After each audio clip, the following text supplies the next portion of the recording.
میں آپ کو کچھ خاص بتانا چاہتا ہوں. بائبل کہتی ہے داناؤں کا تاج اس کی دولت ہے. تاج کا مطلب ہے کہ علم کی بہتات جو خدا ان کے سر پر ان کی زندگی پر نازل کرتا ہے، اور یہی ان کا تاج ہے، اور یہ ہمیشہ ان کی حفاظت کرے گا، کیونکہ جب بھی انہیں ضرورت ہوتی ہے وہ جانتے ہیں کہ کیا کرنا ہے اور برائی کو نکالنا ہے اور قبضہ کرنا ہے.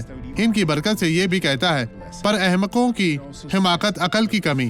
حماقت، احمقوں کی حماقت ہی حماقت ہے، یہ بے وقوفی ہے، اس کی کوئی قیمت نہیں. تو ہم احمقوں کی حماقت کو کیوں مانیں؟ جب وہ بولے، جب وہ بحث کریں، جب وہ دھمکی دیں کہ ہمارے پاس حکمت کا تاج ہے جو ہماری دولت ہے. خدا آپ سب کو خوش رکھے. خداوند آپ سب کو برکت دے اور اس دانش مندی کے ساتھ رہیں. اس شخص کی گواہی دیکھیں اور میں آپ کے لیے دعا کرنے واپس آؤں گا. آپ کو بہن کیا ہوا تھا؟ کتنے عرصہ سے ایسے تھے؟ 5 ماہ سے. 5 ماہ سے؟ کیوں ہوا؟ میں 3 بار گری اور ڈاکٹر نے کہا کہ میں نہیں چل سکوں گی، لیکن میں نے کہا یسوع مجھے شفا دے گا. شکر ہے خداوند کا. تو اب واپس آئیں بہن، واپس آئیں. چلتی جائیں، چلتی جائیں. دونوں بہنیں ایک دوسرے سے گزر سکتی ہیں. وہاں ایک ہے، وہاں 2 ہیں. چلتی جائیں، چلتی جائیں، چلتی جائیں، چلتی جائیں.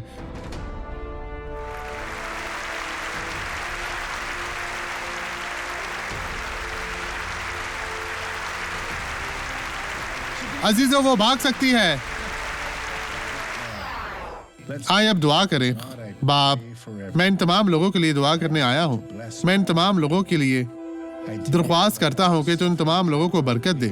میں مطالبہ کرتا ہوں کہ تمام مصیبتیں ان تمام لوگوں سے دور ہو جائیں. میں اسے یہاں سے دور جانے کا حکم دیتا ہوں کہ ابھی تمام مصیبتیں، پریشانیاں یسوع مسیح ناصری کے نام میں ان کی زندگی سے چلی جائیں. خداوند آپ کو برکت دے. یسوع کے نام میں خدا کا شکر ہو.